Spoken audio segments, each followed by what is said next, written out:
प्रिय दर्शकों नमस्कार। आज आप सभी के समक्ष एक बालिका की जन्म कुंडली लेकर मैं उपस्थित हुआ हूँ।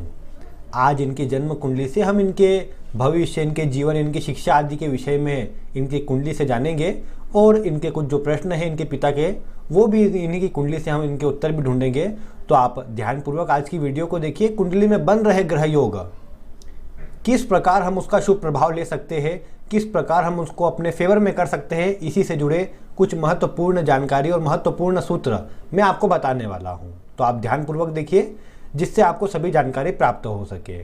आइए बिना विलंब किए हम वीडियो को प्रारंभ करते हैं। सबसे पहले आप इनके जन्म की डिटेल्स देखिए। 13 सितंबर 2009 दोपहर में 12:03 है और जन्म स्थान है पुणे, महाराष्ट्र का।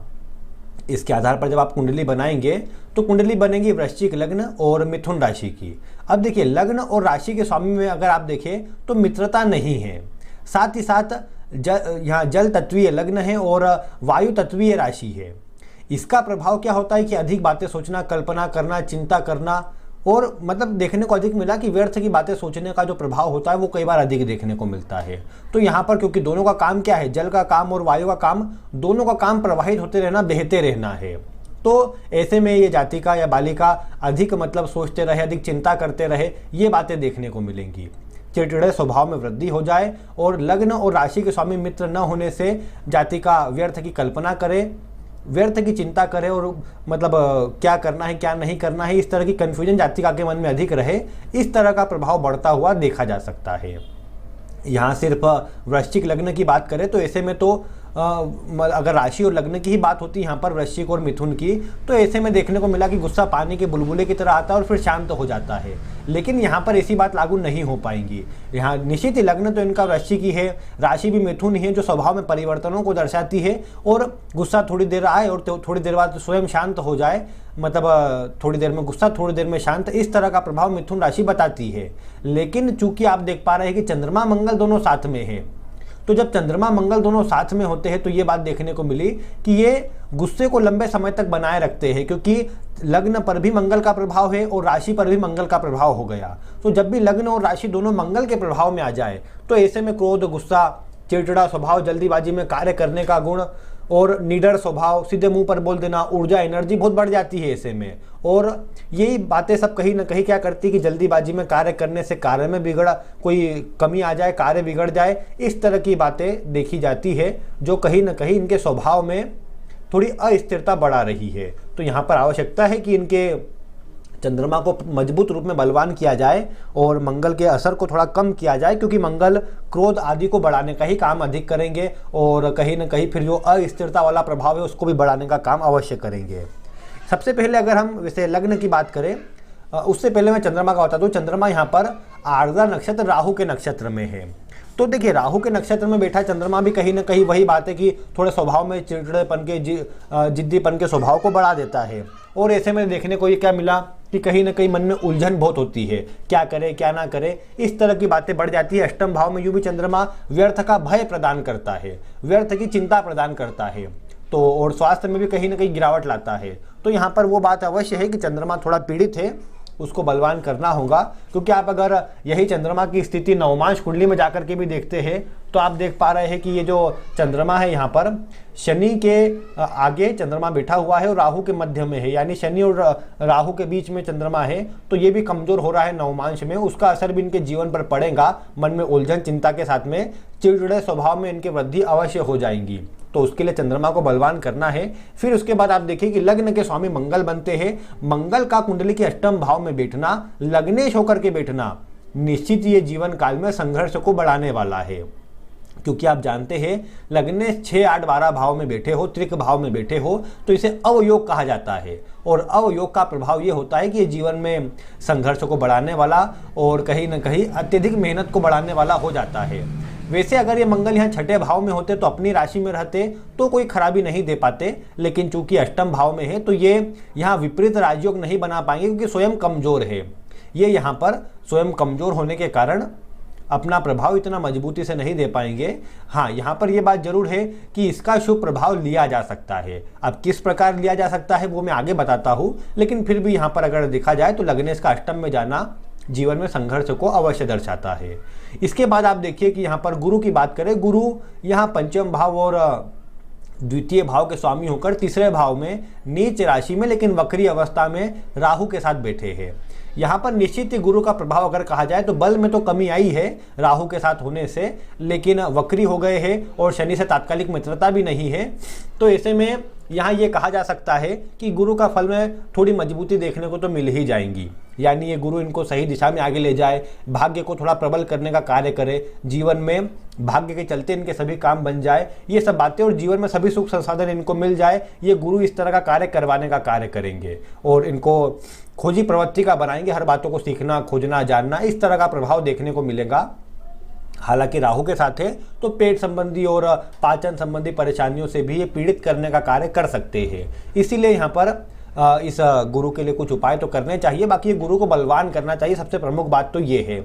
यहाँ धनिष्ठा नक्षत्र, मंगल के नक्षत्र में बैठे गुरु अपना अच्छा ही प्रभाव देंगे और जीवन में मजबूती ही देने का काम करेंगे, तो इसलिए यहाँ पर उसमें तो कमी नहीं है। और अगर कोशिश की जाए कि ये गुरु के लिए जातिका को बचपन से ही धार्मिक बना दे और अच्छे कार्यों में लगा करके रखे, तो निश्चित ही अच्छे संस्कार देने से इस गुरु का प्रभाव अच्छा हो जाएगा और जीवन में ये गुरु कोई खराबी का प्रभाव नहीं दे पाएंगे। फिर इसके अतिरिक्त अगर आप देखें तो यहाँ पर राहु जैसे तीसरे भाव में बैठे हो तो तीसरे भाव के राहु अच्छे होते हैं, ये त्रिकोण के स्वामी के साथ भी बैठे हैं, यानी राहु बलवान है। तो वैसे तो बचपन में पहली दशा राहु की ही थी, लेकिन अब जब जब राहु का अंतर इनको आएगा तो वो समय इतना कोई खराब नहीं रहेगा। कम से कम राहु यहाँ तीसरे भाव में बैठकर ये दर्शाते हैं कि ये जन्म स्थान से दूर सफलता दिलाएंगे, कहीं बाहर ले जाएंगे। और यूँ भी देखिए लगने षष्टम भाव में हो तो भी यही बात आती है कि जन्म स्थान से दूर रहने पर थोड़ा अच्छा प्रभाव मिलता है, संघर्ष में कमी आ जाती है। साथ में आप ये भी देख पाएंगे कि गुरु राहु के तीसरे भाव में होने से ये इनके स्वभाव में जो खोजना जानना ये जो स्वभाव रहेगा, और कहीं ना कहीं ये राहु थोड़े ट्रेवल या यात्रा आदि को बताएगा, इनको भविष्य में होने वाली घटना का पूर्वाभास हो जाए या आगे क्या होने वाला है पता लग जाए, इस तरह की बातें भी ये गुरु राहु उत्पन्न करने का कार्य अवश्य करेगा, जो भी एक अच्छी ही बात है। बस राहु गुरु के साथ में होने से स्वभाव में कुछ जिद्दीपन बढ़ जाता है, क्योंकि बुद्धि ऐसे में कहीं ना कहीं सही ढंग से काम नहीं करती, उसमें आधुनिकता का जो एक रंग है वो चढ़ जाता है। और राहु फिर कई बार क्या है कि जैसे देखिए वो नवम भाव पर भी इनका प्रभाव आ रहा है, तो कई बार धार्मिकता आदि में भी इनके प्रश्न चिन्ह उठ जाता है कि ये मतलब अगर इनको कहा जाए कि नहीं पूजा पाठ या कोई अच्छे धार्मिक कार्य करो तो ये सिरे से उसे मना कर दे। तो ये सब चीज़ें क्या करती है कि इस गुरु के प्रभाव को और कमजोर कर देती है। तो माता पिता को यही ध्यान रखना चाहिए कि बचपन से ही इनको धार्मिक कार्यों में लगा करके रखना चाहिए, क्योंकि केतु का प्रभाव नवम भाव में अच्छा होता है। नवम भाव में बैठा केतु धार्मिक बनाता है, अच्छे कार्यों में लगाने वाला बनाता है और सभी के लिए अच्छा करने वाला बनाता है, भाग्य को भी बढ़ाने का काम करता है। तो ये बात अच्छी है। यहाँ पर शुक्र निश्चित यहाँ पर साथ में बैठे हैं इस केतु के, तो ये खराब नहीं है। शुक्र यहाँ पर सप्तम भाव के स्वामी होकर नवम में है, ये विवाह के उपरांत विशेष भाग्योदय को दर्शाते हैं, लेकिन फिर भी यहाँ पर कहा जाए तो ये शुक्र खराब नहीं है। नवम भाव में शुक्र एक अच्छा प्रभाव देते देखे गए हैं भाग्य आदि के दृष्टिकोण से, क्योंकि एक शुभ ग्रह है। हाँ, ये बात जरूर है कि इस शुक्र का प्रभाव केतु के साथ होने से कुछ वैवाहिक जीवन हेतु इतना श्रेष्ठ प्रभाव देता हुआ नहीं देखा जा सकता, उसके लिए थोड़े से कमजोरी वाला प्रभाव देते हैं, कुछ देरी आदि भी करवाते हैं। बाकी अभी वर्तमान में बात करें तो शुक्र का प्रभाव ये इनको बाहर ले जाए, दूर देशों से जोड़ने का काम करे, उसमें सफलता दिलाए, इस तरह की बातें अधिक देखने को मिल जाती है, जो भी एक अच्छी बात है। और इनको अच्छा प्रभाव ये शुक्र देने का काम करेंगे, ये बात भी अवश्य से बनती है, क्योंकि ये इनकी कुंडली में कोई अच्छे ग्रह तो नहीं होते, लेकिन नवम भाव में बैठे हैं तो ये कोई खराब असर नहीं देंगे, बल्कि शुभ प्रभाव में वृद्धि करेंगे। यहाँ पर फिर सूर्य की बात कर ली जाए तो सूर्य दशम भाव में बैठे हैं। दशम भाव में बैठे सूर्य अपनी राशि के हैं, सरकारी क्षेत्रों से लाभ हेतु, सरकार में उच्च पदों हेतु ये सूर्य बहुत अच्छे हो जाते हैं। 26 डिग्री पर है, लेकिन चिंता की बात नहीं, सूर्य के बल को बढ़ाया जा सकता है, क्योंकि देखिए लग्न यहाँ पर वर्गोत्तमी है और सूर्य यहाँ पर लग्न में आ गए हैं नवमांश कुंडली में। ऐसी अवस्था में निश्चित ही ये सूर्य व्यक्ति को पद प्रतिष्ठा या एक ऊंचा पद सरकारी क्षेत्र में दिलाने का काम करे। अब वो किस क्षेत्र में मैं आगे बता रहा हूँ, लेकिन दिलाने का कार्य करे, ये सब बातें अवश्य देखने को मिलती है। और ऐसा व्यक्ति अपने जीवन काल में अवश्य ही ये बात देखने को मिलेगी कि अच्छा पद सरकारी क्षेत्र में प्राप्त कर पाता है। तो जातिका के लिए अच्छी बात है कि सरकारी क्षेत्रों में लाभ इनको मिलेगा, तो ये बात अच्छी है।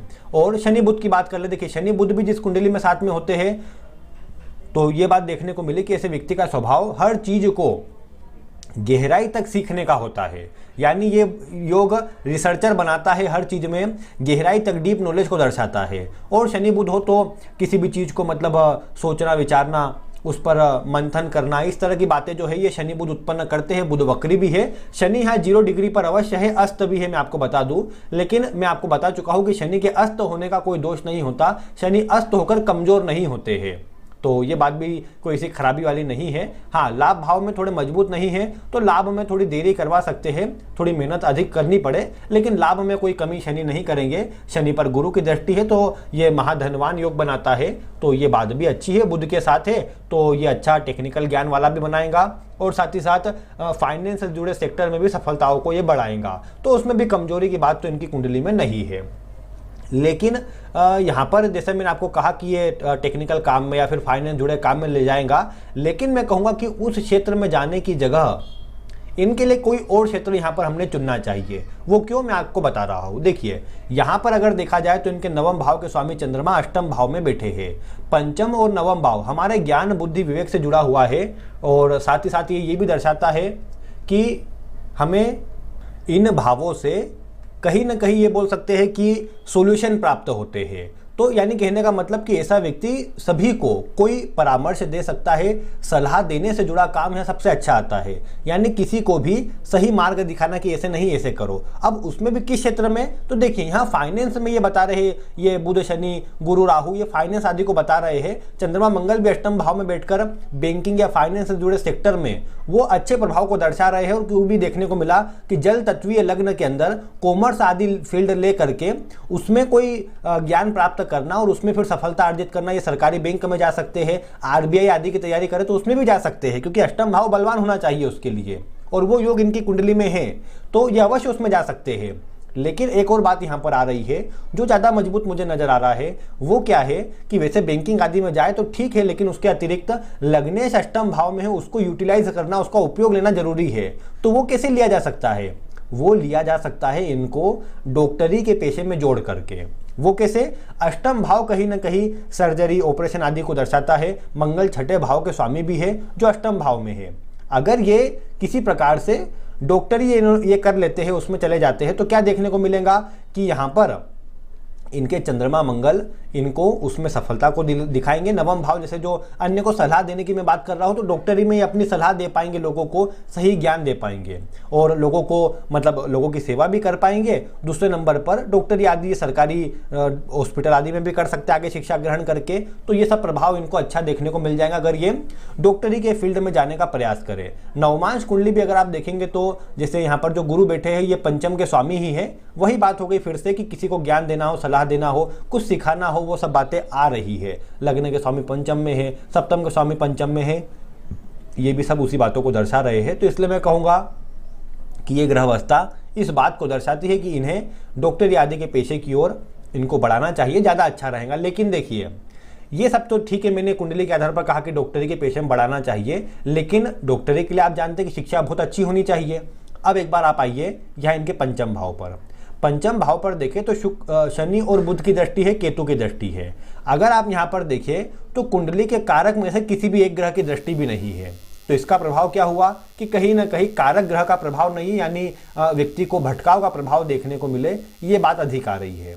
दूसरे नंबर पर क्या मैंने कहा कि वृश्चिक लग्न के अंदर या जल तत्वीय लग्न के अंदर पंचम भाव में जल तत्व राशि होती है, तो ऐसी अवस्था में ये देखने को मिला कि ऐसे व्यक्ति को कॉमर्स की फील्ड अधिक सूट करती है जीवन में करियर के लिए, तो वो बात भी आ रही है। और दूसरे नंबर पर पंचम भाव के स्वामी का राहु के साथ बैठना भी कई बार देखने को मिला कि कॉमर्स आदि की फील्ड में अधिक सफलताओं को दिलाती है। और जैसा मैंने कहा कि फिर ये आरबीआई या सरकारी बैंक का आदि की तैयारी करे तो उसमें इनको सफलता अच्छी मिल जाएगी।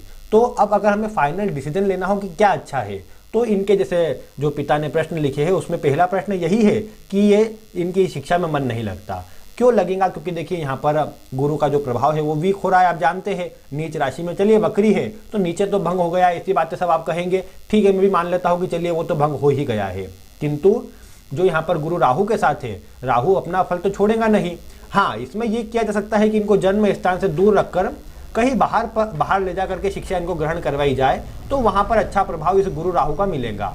जैसे मैंने कहा कि कुंडली बता भी यही रही है, लग्नेश के अष्टम में होने से, राहु के तीसरे भाव में होने से, कि ये बाहर रहे तो अधिक सफल हो पाएंगे। भाग्य भाव का स्वामी भी यही दर्शा रहा है। तो ऐसी अवस्था में इनको जन्म स्थान से कहीं अन्यत्र भेज करके फिर शिक्षा करवाई जाए तो शिक्षा में मजबूती देखने को मिल सकती है। लेकिन हाँ, बाहर जहां पर भी भेजे ये ध्यान रहे कि वहां पर आपके कोई न कोई रिलेटिव आदि अवश्य से हो। ये बात मैं क्यों बोल रहा हूँ, इसकी जानकारी वीडियो में मैं आगे देता हूँ। लेकिन हाँ, इनकी शिक्षा अगर कहीं बाहर रह करके करवाई जाए और अगर ऑनलाइन भी करवाई जाए, राहु ऑनलाइन का कारक है, ऑनलाइन भी करवाई जाए तो उससे कई बार मजबूती देखने को मिल जाती है। तो वो बात है यहाँ पर। बाकी एक बात है कि अगर एक फाइनल डिसीजन लेना हो तो मैं यही कहूँगा कि इनको आप अगर भेजना है किसी क्षेत्र में तो आप भेजिए बैंकिंग आदि के क्षेत्र में, वहाँ पर ठीक है मंगल का यूटिलाइजेशन हो जाएगा और प्रभाव भी शुभ मिल जाएगा।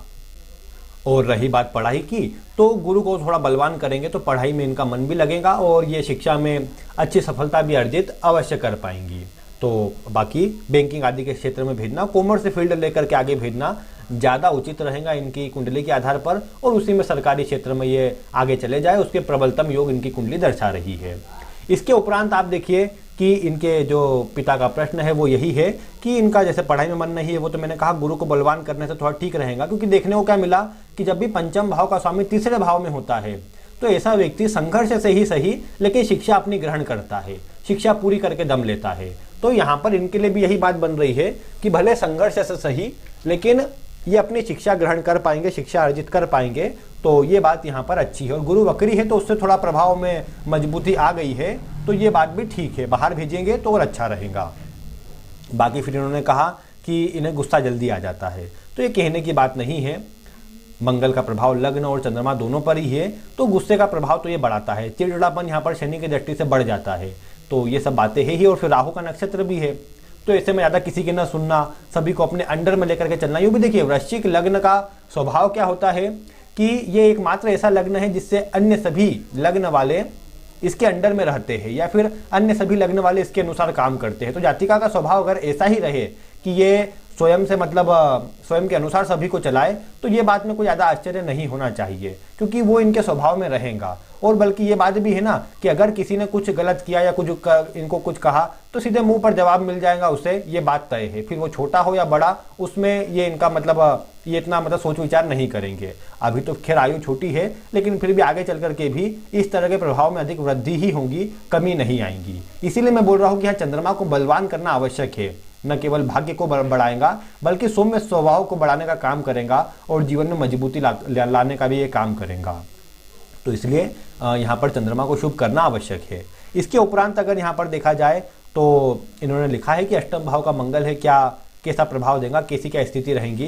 तो देखिए यहाँ पर अगर देखा जाए तो लग्नेश का अष्टम भाव में होकर के मंगल का यहाँ बैठना थोड़ा कमजोर अवश्य है, शत्रु राशि में है। मैं आपको कहता आया कि मंगल लग्न में कारक हो तो वो मांगलिक दोष नहीं बनाता, लेकिन यहाँ पर मैं कहूँगा कि मंगल शत्रु राशि में बैठा हुआ है और लग्न में भले लग्नेश है, लेकिन फिर भी ये कहीं ना कहीं जो मंगल का प्रभाव है वो नेगेटिव रहेगा। तो इसलिए कुंडली मिलान करके विवाह करना इनके लिए परम आवश्यक रहेगा। क्यों मैं ऐसी बात बोल रहा हूँ, क्योंकि देखिए चंद्रमा मंगल ठीक है अष्टम भाव में है, तो कुंडली मिलान करने से विवाह आदि हेतु अच्छा प्रभाव ये उत्पन्न कर देंगे। लेकिन एक बात क्या है कि अगर आप यहाँ पर देखें तो सप्तम भाव के स्वामी शुक्र नवम भाव में है केतु के साथ में, ऊपर से गुरु की दृष्टि है।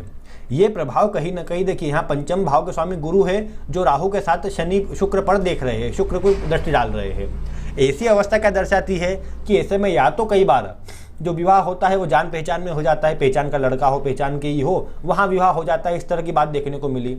नहीं तो पंचमेश और सप्तमेश का संबंध लव मैरिज को दर्शाता है। अब देखिए चंद्रमा मंगल का जो असर है, ऐसे में इन्होंने करना अपने अनुसार काम है, तो संभव है ना कि शुक्र गुरु का जो संबंध है वो इनके प्रेम विवाह के योग बढ़ाए। अब ठीक है प्रेम विवाह किया जाए तो वर्तमान में कॉमन बात है, लेकिन एक बात जरूरी क्या है कि कुंडली का मिलान तो उसमें भी किया जाए, और कुंडली मिलान करके आगे बढ़े तो ज़्यादा अच्छा परिणाम इनको कम से कम मिल पाएगा। क्योंकि ये बात तो तय है कि यहाँ पर कुंडली में इनका ये प्रेम विवाह ये करे या फिर कुंडली अगर ना मिलान करके विवाह करे तो परेशानी तो यहाँ पर ये शुक्र केतु देना ही है, क्योंकि शुक्र दाम्पत्य का कारक है और वो पीड़ित होता हो अगर किसी प्रकार से तो वो कमजोरी देता है वैवाहिक जीवन में। गुरु भी यहाँ पति का कारक होकर राहु के साथ है, तो यानी उलझन परेशानी तो यहाँ पर विवाह हेतु नजर आती है। हालांकि विषय आगे का है लेकिन बताना आवश्यक है।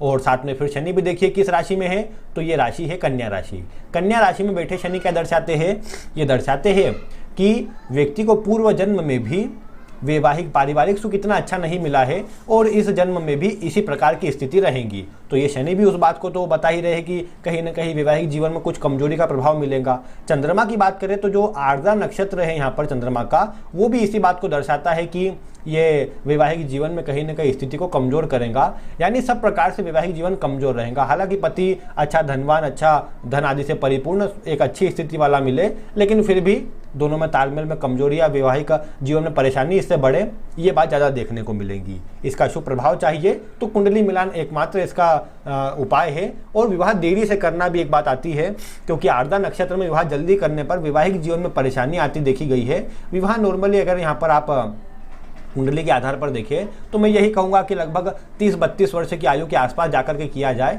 ज़्यादा अच्छा रहेगा। और प्रेम विवाह की बात मैंने ऐसे ही नहीं कही, नवमांश में आप देखें मंगल शुक्र साथ में भी है और शुक्र उच्च राशि में है, तो यहाँ सप्तम भाव के स्वामी भी है, तो इसलिए भी ये बात ज़्यादा बढ़ रही है कि ये कहीं ना कहीं प्रेम विवाह की स्थिति को इंगित कर रहा है। अब ऐसे में ज़रूरी क्या है कि किया जाए प्रेम विवाह, लेकिन सब कुंडली का देखभाल करके और फिर ही किया जाए, ज़्यादा अच्छा उसी से परिणाम मिलेगा। बाकी मंगल शुक्र है, नवमांश में है, तो ऐसे में इनको सही संस्कार देना आवश्यक है, क्योंकि ये इनके ऊपर मंगल शुक्र का योग ये देखने को मिला कि नवमांश कुंडली में हो तो ऐसे व्यक्ति के ऊपर कहीं ना कहीं चारित्रिक धब्बा लगता है या फिर ऐसे व्यक्ति की बदनामी होती है। अब लड़की की बात है तो विशेष सावधानी ऐसे में बरतना चाहिए, क्योंकि पंचम भाव का स्वामी भी यहाँ पीड़ित है राहु के साथ में। अष्टम भाव इनका कहीं ना कहीं, वैसे तो यहाँ पर यह अच्छी बात है कि लग्न के कारक ग्रह है, शनि की दृष्टि अवश्य है लेकिन लग्न के कारक है, नहीं तो शुक्र भी यहाँ पीड़ित थे।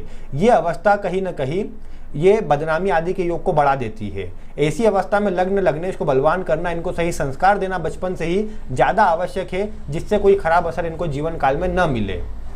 और यही माता पिता करने में अगर सक्षम हो जाते हैं तो फिर कोई खराबी देखने को नहीं मिलेंगी। हाँ, यहाँ पर ये बात है कि इनके शुक्र के मंत्रों का जाप करवाकर इसकी शांति करवा दी जाए तो ज़्यादा अच्छा परिणाम मिलेगा। ये विवाह आदि हेतु भी बोल रहा हूँ, आगे इनके जीवन के लिए भी बोल रहा हूँ और तरक्की के लिए भी मैं बोल रहा हूँ, तो इसका ध्यान इनको माता पिता को अवश्य रखना है। बाकी मंगल अष्टम भाव में है तो इसकी शांति की कोई आवश्यकता नहीं है, यहाँ तो केवल मंगल लग्नेश है, बस कुंडली मिलान करते समय मंगल का कैंसिलेशन हो जाए इस बात का ध्यान रखें, और बाकी कुंडली में अन्य ग्रह अवस्था दोनों की मैच कर जाए उसका ध्यान रखें तो अच्छा रहेगा। बाकी हाँ, आवश्यकता क्रोध को कम करने की है, और उसके लिए क्या करिए कि अगर माता पिता में से कोई इनके लिए पूर्णिमा का व्रत करें, दूसरे नंबर पर इनको चांदी का एक मोटा सा कड़ा, या फिर ये कर सकते हैं कि कड़ा पहनना, या फिर कहीं अगर स्कूल आदि आते हैं तो कड़ा आदि पहन नहीं पाएंगे तो गले में एक चांदी की थोड़ी मोटी सी चेन इनको पूर्णिमा के दिन धारण करवाई जाए। पूर्णिमा नहीं तो कम से कम कोई भी सोमवार को धारण करवाई जाए तो ज़्यादा अच्छा परिणाम इनको प्राप्त होगा।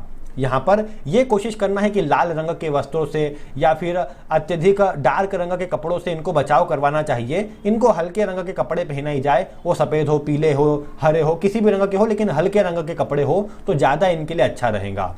इनको ये भी करना चाहिए कि अष्टम भाव में देखिए मंगल है और उस पर शनि की दृष्टि आ रही है, तो ये तो कई बार चोट चपेट आदि के योग भी दर्शाते हैं। हालांकि दशा तो अब गुरु की है तो बचाव वाली दशा है, लेकिन फिर भी चोट चपेट आदि किसी प्रकार से न लगे, जीवन में परेशानी किसी प्रकार से न रहे, उसके लिए एक काम ये भी करें कि हनुमान चालीसा का पाठ ये स्वयं भी इनसे भी करवाए, माता पिता भी इनके लिए करें तो बहुत अच्छा परिणाम मिलेगा। और साथ ही साथ एक और काम ये भी करें कि इस मंगल के लिए इनको प्रत्येक मंगलवार और शनिवार के दिन हनुमान जी के मंदिर ले जाया करें, साथ में इनके माथे पर छोटा सिंदूर का तिलक लगाया करें तो वो भी अच्छा रहेगा।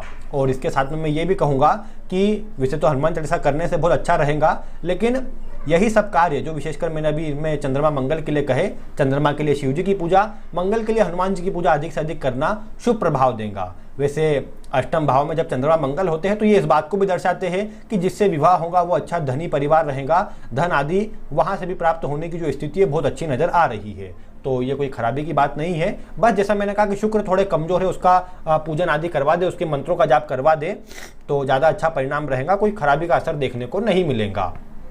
और इसके अतिरिक्त यहाँ आयु आदि के लिए ये दोनों ग्रह अच्छे हैं तो कोई चिंता की बात नहीं। अकेला चंद्रमा होता तो खराब था, मंगल और चंद्रमा दोनों है तो ये अच्छी बात है। यहाँ गुरु की जहाँ तक बात है तो गुरु के लिए कीजिए कि इनको प्रतिदिन कोई ना कोई मंदिर अवश्य ले जाया करें, इनके माथे पर केसर का चंदन का तिलक अवश्य लगाया करें और इनके हाथों से चने की दाल का, गुड़ का या गौ सेवा किसी न किसी प्रकार से करे, या फिर ये जो चीज़ें मैंने बताई चने की दाल, गुड़ आदि पीली वस्तुएं, उसका दान समय समय पर करवाते रहे तो बहुत अच्छा परिणाम मिलेगा और इनके जीवन में गुरु राहु से कोई परेशानी नहीं आएंगी, क्योंकि गुरु राहु पेट संबंधी परेशानी को दर्शाता है, चंद्रमा मंगल कई बारी कुछ यूरिनरी प्रॉब्लम को दर्शाता है, शुक्र केतु बैठ करके स्किन संबंधी प्रॉब्लम देने का काम करता है, या फिर कुछ मतलब ये चंद्रमा मंगल भी ब्लड संबंधी परेशानी को भी दर्शाता है। तो ये कहीं ना कहीं थोड़ा स्वास्थ्य आदि में खराबी उत्पन्न न करे, उसके लिए यहाँ पर गुरु को बलवान करना आवश्यक है। पंचम भाव ही हमारे स्वास्थ्य को अच्छा करता है।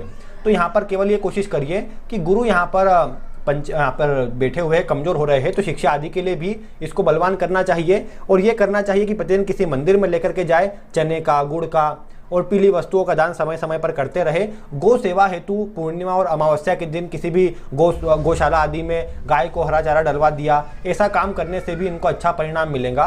और वर्ष में जब भी इनका जन्मदिन आए उस समय पर इनके वजन के बराबर अन्न को दान करना चाहिए, या फिर इनका तुला दान करवाना चाहिए। इससे अच्छा प्रभाव मिलेगा। जो इनके वजन के बराबर तुला दान करना है वो कोशिश ये करनी चाहिए कि किसी भी मतलब या तो अनाथालय में कर दिया, किसी ब्राह्मण को कर दिया, इस तरह से अच्छा परिणाम प्राप्त हो जाता है। बाकी आप देखिए कि कुंडली में इनके ग्रह अवस्था जो है वो अच्छी है। क्यों अच्छी है? क्योंकि यहाँ पर सूर्य जो है ये अपनी राशि में है, सरकारी क्षेत्र में उच्च सफलता, इनका बस ध्यान केंद्रित करवा दिया जाए तो ये जिस भी क्षेत्र में आप इनको आगे बढ़ाएंगे उस क्षेत्र में आगे बढ़कर ऊंची से ऊंची सफलता ये अर्जित कर लेंगे। बाकी जैसा मैंने कहा फाइनेंस से जुड़ा सेक्टर अच्छा है, उसी में आगे बढ़ाइए, उसी में अधिक सफल ये हो पाएंगी। और क्योंकि डॉक्टरी आदि के लिए कुछ ग्रह अवस्था समीकरण जो है उसमें थोड़ी कमजोरी आ रही है, इसीलिए फाइनेंस से जुड़े सेक्टर में आगे बढ़ाइए, वो इनके लिए सर्वश्रेष्ठ रहेगा और शुभ परिणाम देने वाला रहेगा। बाकी प्रिय दर्शकों, आप इनके विषय में क्या कहना चाहते हैं? आपका स्वागत है, आप कमेंट में बता सकते हैं। आज की वीडियो में बस इतना ही। वीडियो देखने के लिए आपका बहुत बहुत धन्यवाद।